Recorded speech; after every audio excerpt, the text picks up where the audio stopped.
Hello everyone, welcome to my channel unique study hub by Neha. This is Neha. तो कैसे हैं आप सब? होप सो सब बढ़िया होंगे। तो गाइस, आज से हम स्टार्ट कर रहे हैं हिंदी पेडागोगी के मोस्ट इम्पॉर्टेंट क्वेश्चंस। और ये क्वेश्चंस आपके सीटेट के लिए बहुत ज़्यादा इम्पॉर्टेंट है। ठीक है, आप सबको पता है कि 15 नंबर की आपकी पेडागोगी का सेक्शन आता है और 15 नंबर का आपका गद्यांश और पद्यांश आता है। ठीक है, तो जो है हम टारगेट करेंगे पेडागोगी को, और ये आपके PYQ हैं। ठीक है, और कह सकते हैं कि यही आपके लिए बहुत ज़्यादा इम्पोर्टेंट रहेंगे, यही आपके मॉक टेस्ट रहेंगे और इस तरह आपके PYQ भी कंप्लीट हो जाएंगे। आपको पता है कि CDP के भी मैं आपको PYQ अपने चैनल पर करवा रही हूँ। नए चैनल से जुड़े हैं तो प्लीज़ आप सारी वीडियोस देख लीजिए, और आज जो है प्लेलिस्ट को मैं अपडेट कर दूँगी और हिंदी पेडागोगी की भी मैं अलग से प्लेलिस्ट बना दूँगी, तो आपको बिल्कुल भी कन्फ्यूज़न नहीं रहेगा। तो वीडियो के एंड तक बने रहिएगा। वीडियो को maximum like, share and subscribe आप ज़रूर कीजिएगा। तो चलिए गाइज, आज की वीडियो हम अपनी स्टार्ट करते हैं।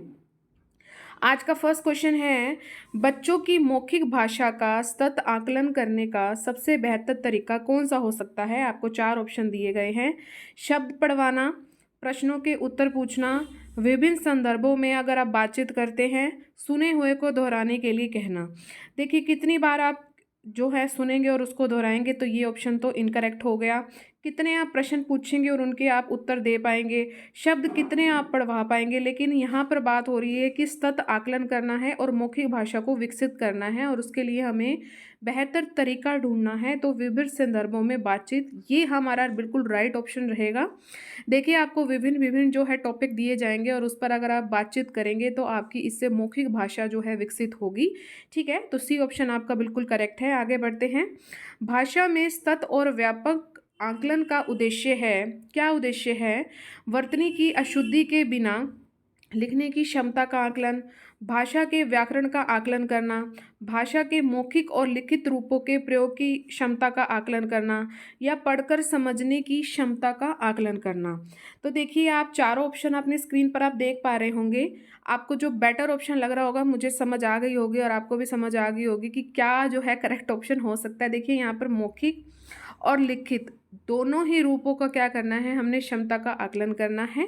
ठीक है, तो यही जो है इसका उद्देश्य है मेन। सतत और व्यापक मूल्यांकन का क्या उद्देश्य है कि आपके मौखिक और लिखित दोनों ही रूपों की हमने क्षमता का आकलन करना है। तो सी ऑप्शन आपका बिल्कुल करेक्ट है। हम आगे बढ़ते हैं। भाषा कक्षा में विभिन्न दृश्य श्रव्य साधनों का उपयोग का उद्देश्य नहीं है। ध्यान से पढ़िए, यहाँ आपसे नहीं है कहा गया है।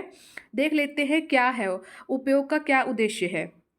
आधुनिक तकनीक को कक्षा में लाना, ये उद्देश्य है। ये तो उद्देश्य है दृश्य श्रव्य साधन का। सभी प्रकार के बच्चों की आवश्यकताओं को ध्यान में रखना, ये भी उद्देश्य है। सीखने सिखाने की प्रक्रिया को रुचिकर बनाना, बिल्कुल है कि अगर आप दृश्य श्रव्य साधनों का उपयोग करते हैं तो इससे जो है आप जिस चीज़ को सिखा रहे हैं और जो बच्चा सीख रहा है वो रुचिकर हो जाएगा। जो आपका विद्यालय प्रमुख के निर्देशों का पालन करना, ये जो है इसका मुख्य उद्देश्य नहीं है। दृश्य श्रव्य जो आपके साधन हैं उनका ये उद्देश्य नहीं है कि आप जो विद्यालय हैं उसके निर्देशों का आप पालन करें। तो डी ऑप्शन आपका बिल्कुल इसमें करेक्ट है। आगे बढ़ते हैं अगले क्वेश्चन की ओर। पाठ्य पुस्तक की जो भाषा होती है वो कैसी होनी चाहिए? बच्चों की घर व समुदाय की भाषा से मिलती जुलती होनी चाहिए, तत्समय प्रधान होनी चाहिए, तद्भव प्रधान होनी चाहिए, अधिकाधिक कठिन शब्दों से। देखिए, प्राथमिक कक्षा में कठिन शब्द तो आपने बिल्कुल भी यूज़ नहीं करने, तो ये वाला तो ऑप्शन आपका बिल्कुल ही इनकरेक्ट हो गया है। ये देखिए, इसमें तद्भव, आपको तत्सम तद्भव जरूर पता होंगे, तो ये उसकी भी इसमें कोई भी ज़रूरत नहीं है।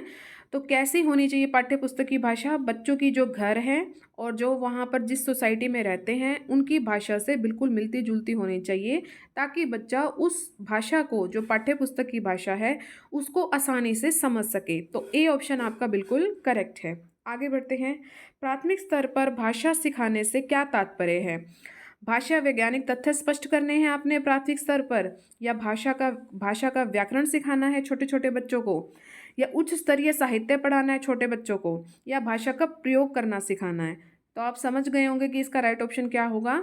हमने प्राथमिक स्तर पर छोटे छोटे बच्चे जो होते हैं उनको सिर्फ और सिर्फ भाषा का प्रयोग कैसे किया जाता है, सिर्फ और सिर्फ हमने ये चीज़ सिखानी है। ये 3 ऑप्शन आपके बिल्कुल इनकरेक्ट है। D option is right. Okay, आगे बढ़ते हैं। वीडियो अच्छा लग रहा हो तो प्लीज़ लाइक और सब्सक्राइब ज़रूर कर दें।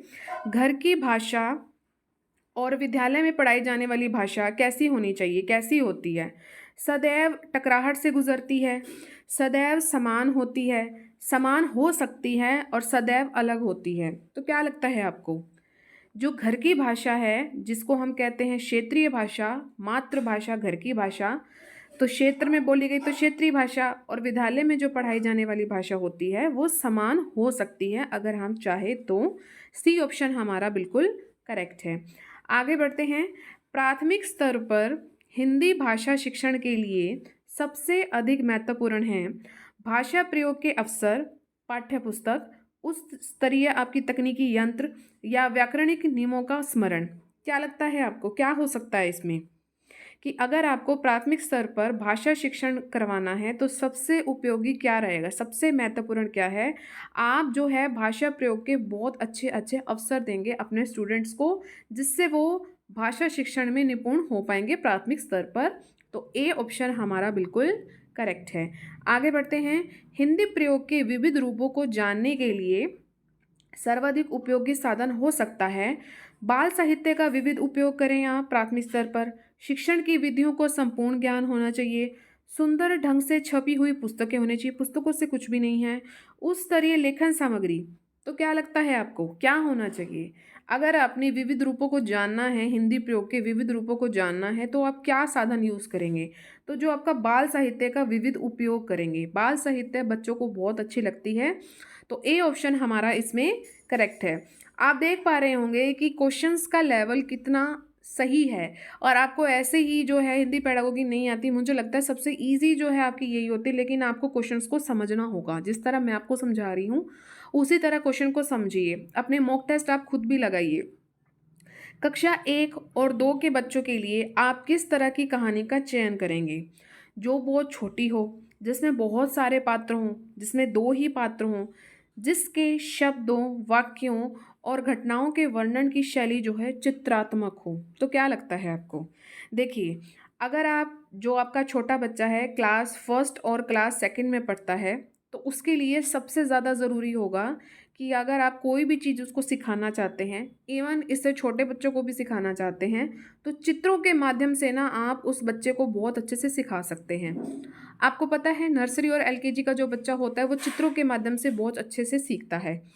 जब वो फर्स्ट और सेकंड में जाता है तब शब्द जुड़ जाते हैं। आपको पता है कि यूकेजी में जाकर जो है मात्राएं आ जाती है। फर्स्ट क्लास में जाते जाते वाक्य थोड़े बहुत बच्चे को आने लग जाते हैं, रीड आउट भी कर लेता है। तो आपको क्या करना है कि शब्दों, वाक्यों और घटनाओं के आपको बीच का जो जो भी आप उस बच्चे को सिखा रहे हैं, जो पहले का बेस है नर्सरी और एलकेजी का, वो भी आपको इंक्लूड करना है। साथ में जो है आपको शब्द, वाक्य और घटनाएं भी हैं जो उसको क्रम में जो है आप उसको बता सकते हैं। ठीक है, तो डी ऑप्शन आपका बिल्कुल करेक्ट है। आगे बढ़ते हैं। प्राथमिक स्तर पर भाषा शिक्षण की प्राथमिकता होनी चाहिए केवल। देखिए, कहीं भी अगर ये केवल आ जाता है तो ये आपका नेगेटिव टैग वर्ड है, तो केवल इसको तो यहीं पर छोड़ दीजिए, आगे पढ़ने की ज़रूरत भी नहीं है। कविता और कहानी के द्वारा केवल किसी एक चीज़ पर कोई भी जो है चीज़ निर्भर नहीं करती है। कुछ भी हम पढ़ा रहे हैं तो एक पर निर्भर नहीं करेंगे, तो केवल जहाँ भी आ जाए उसको वहीं पर काट दीजिए। बच्चों की रचनात्मकता और मौलिकता को आपने प्रोत्साहित करना है या बच्चों की चित्रांकन क्षमता का विकास करना है। देखिए, आप प्राथमिक स्तर पर भाषा शिक्षण की प्राथमिकता क्या होनी चाहिए? आपने सबसे पहले बच्चे को रचनात्मक बनाना है, उसे कंस्ट्रक्टिव बनाना है, वो खुद से जो है उस चीज़ को सीख सके, और उसकी मौलिकता भी उसमें ज़रूर होनी चाहिए कि जो वो सीख रहा है वो उसके लिए ज़रूरी किस तरह से है। ठीक है, तो ये चीज़ें जो है सिर्फ और सिर्फ एक शिक्षक ही कर सकता है, वो सिर्फ विद्यालय में ही कर सकता है। तो सी ऑप्शन आपका इसमें बिल्कुल करेक्ट है। आगे बढ़ते हैं।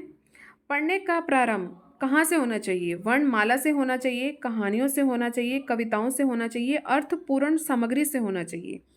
प्राथमिक स्तर पर अगर आप बच्चे को पढ़ाते हैं तो पढ़ने का प्रारंभ कहाँ से होना चाहिए? तो अर्थपूर्ण सामग्री से जो है पढ़ने का प्रारंभ होना चाहिए। तो डी ऑप्शन हमारा बिल्कुल करेक्ट है। भाषा के बारे में कौन सा जो कथन है बिल्कुल उचित है? कौन सा कथन जो है आपका बिल्कुल उचित है? देखिए, भाषा अनिवार्यतः लिखित होती है। भाषा जो है एक नियमबद्ध अवस्था है। भाषा जो है व्याकरण का अनुसरण करती है। भाषा और बोली कोई भी इसमें कोई भी संबंध नहीं है। तो हमने बिल्कुल उचित स्टेटमेंट बतानी है। तो भाषा आप सबको पता है कि जो भाषा है आपकी नियमबद्ध अवस्था है, नियमों से ये बंधी हुई है। तो बी ऑप्शन आपका इसमें बिल्कुल करेक्ट है। ओके, आगे बढ़ते हैं। पीछे की जो नॉइस है इसको अवॉइड कीजिए। प्राथमिक कक्षाओं में रोल प्ले, जिसको हम भूमिका निर्वाह भी कहते हैं, इसका क्या उद्देश्य होना चाहिए? बच्चों को अभिनय सिखाना है, इसमें एक पद्धति के रूप में इसका उपयोग करना सिखाना है, विभिन्न संदर्भों में भाषा प्रयोग के हमने अवसर देने हैं, या बच्चों को हमने अनुशासित रखना है। तो क्या लग रहा है आपको? देखिए, आपने रोल प्ले करवाया छोटे छोटे बच्चों को, तो आप उनके लिए क्या करें? आप उनको डायलॉग्स दोगे, कंडीशंस दोगे, तो इससे क्या करेंगे कि विभिन्न संदर्भों में, विभिन्न कंडीशंस में वो भाषा को प्रयोग करने के उनको बहुत ज़्यादा अवसर दिए जाएंगे।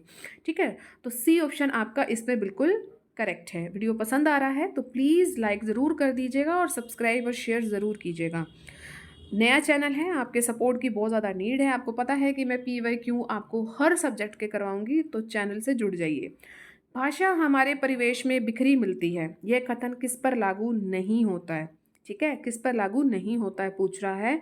भाषा प्रयोगशाला पर, अखबार पर, विज्ञापन में, या साइन बोर्ड में? ये किस पर लागू नहीं होती है?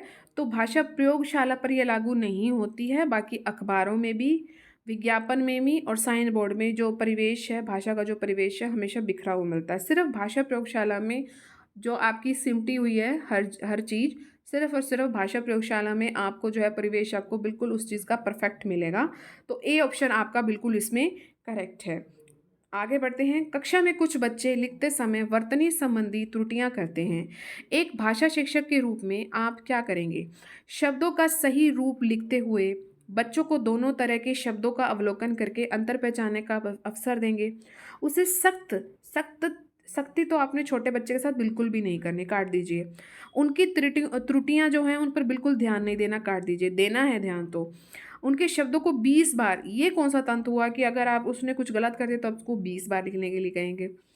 तो क्या है हमारा राइट ऑप्शन? आप देख पा रहे होंगे ए ऑप्शन हमारा बिल्कुल करेक्ट है कि अगर कक्षा में कुछ बच्चे लिखते समय वर्तनी संबंधी त्रुटियां कर रहे हैं, तो एक शिक्षक को क्या करना चाहिए? एक शिक्षक को क्या करना चाहिए कि शब्दों का सही रूप लिखते हुए बच्चों को दोनों तरह के शब्दों का अवलोकन करके अंतर पहचानने का उसे अवसर देंगे कि क्या गलत है और क्या सही है। इससे बच्चा जो है वर्तनी जो इसकी संबंधी त्रुटियां हैं थोड़ी सी जो है कम हो जाएंगी। तो ए ऑप्शन आपका बिल्कुल करेक्ट है। तो गाइज, ये हमारे 15 क्वेश्चंस हो चुके हैं। तो कैसा लगा ये सेशन? मुझे उम्मीद है ये सेशन आपको बहुत बढ़िया लगा होगा। इससे पहले जो है मैं आपको CDPK भी करवा चुकी हूँ, PYQ या मॉक टेस्ट कह लीजिए। इसकी प्लेलिस्ट जो है मैं आज बिल्कुल अपडेट कर दूँगी। और जो जो मेरे चैनल को सब्सक्राइब कर रहे हैं उनको थैंक यू सो मच। मेरी फैमिली में वो ऐड होते जा रहे हैं। और अगर आज चैनल से आप नए जुड़े हैं तो प्लीज़ आप मेरे चैनल को लाइक कीजिए, शेयर मैक्सिमम कीजिए, सब्सक्राइब का रेड बटन उसको ज़रूर प्रेस कीजिए और ऑल पर आप ज़रूर क्लिक करें, ताकि मेरे चैनल पर जितनी भी वीडियोस आएँ उसकी नोटिफिकेशन आपको टाइम टू टाइम मिलती रहे। ठीक है, मैंने अपने चैनल पर आपको जो है सिविक्स बिल्कुल कंप्लीट करवा दी थी और इसकी प्लेलिस्ट बन चुकी है, तो आप इसको चेकआउट कर सकते हैं। जो आज चैनल से नए जुड़ेंगे तो उसको ज़रूर विजिट कीजिए। पूरी प्लेलिस्ट बनी हुई है, हैंड रिटन नोट्स हैं। साथ में जो है मैं आपको 6 से लेकर 8 तक की NCERT करवा रही हूँ, जिसमें आपको मैं करवा रही हूँ हिस्ट्री और ज्योग्राफी का सिर्फ एक ही लेक्चर हुआ है। तो कल से जो है आपकी रेगुलर क्लासेस रहेंगी आपको ज्योग्राफी की, और साइड बाय साइड जो है हम हिस्ट्री को कंप्लीट करेंगे। मुझे लग रहा था कि जो लास्ट मैंने करवाया कि 7th की NCERT तक हम पहुंच चुके हैं। यस, 7th की NCERT तक पहुंच चुके हैं, तो बहुत जल्दी से हम उसे कवर करेंगे। और उसके बाद फिर हम क्या करेंगे, जैसे हमारी 6 से लेकर 8 तक की NCERT बिल्कुल कंप्लीट हो जाएगी, उसके बाद जो है GS की जो होती है आपकी हिस्ट्री होती है उसको भी हम कवर करेंगे, क्योंकि सीटेट का लेवल थोड़ा सा अप हो गया है, पहले जैसा लेवल नहीं है, उससे थोड़ा सा हमने एडवांस में करना ही है। देखिए, एडवांस कर लेंगे तो इसमें आपकी कोई वो नहीं होगा कि हमने कर लिया तो इसका हमें कोई बेनिफिट नहीं मिलेगा। आपको पता है कि कंपटीशन का ज़माना है, तो हर जगह चीज़ जो है यूज़ हो जाती है। ठीक है, तो NCERT तो हमारा जो है मेन ही बेस है, वो तो हमने करना ही करना है, साथ में हमने थोड़ा सा अप करना है। अब मैं आपको बता दूं कि थोड़ा सा अप जो लेवल है वो मैंने सिविक्स का जो है मेरे चैनल पर करवा दिया है। अब इसकी जो है आपको सिर्फ 6 से लेकर 8 तक की मुझे NCERT करवानी है। लेवल अप का जो है GS का जो है सेक्शन जो सिविक्स का अप है वो मैंने करवा दिया है मेरे चैनल पर। तो इससे मैं ये कहूँगी कि इतना वो कर लीजिए, और 6 से 8 तक की जो एनसीईआरटी मैं आपको मेरे चैनल पर ज़रूर करवाऊँगी। फटाफट अब हम क्या करेंगे, हिस्ट्री और ज्योग्राफी को बिल्कुल कंप्लीट करेंगे। ठीक है, तो कल से मैं कोशिश करूँगी कि आपकी रेगुलर क्लासेस लूँ, कि आपको मैं 2 क्लासेस जो इसकी दूँ, और साइड बाय साइड जो है हम सीडीपी के भी पीवाईक्यू करेंगे, उसको भी जल्दी कंप्लीट करेंगे। यानी कि ऑल ओवर ये है कि आपको मेरे चैनल से बहुत अच्छा कंटेंट मिलेगा सीटेट के रिगार्डिंग। ठीक है, सीटेट की जितना भी आपको पोर्शन है आपको मेरे चैनल पर मिल जाएगा। तो प्लीज़ आप चैनल को सब्सक्राइब कर लें, रेड बटन को ज़रूर दबाएं। चलिए मिलेंगे अपनी नेक्स्ट वीडियो में। Till then thank you so much for watching. Bye bye guys and take care.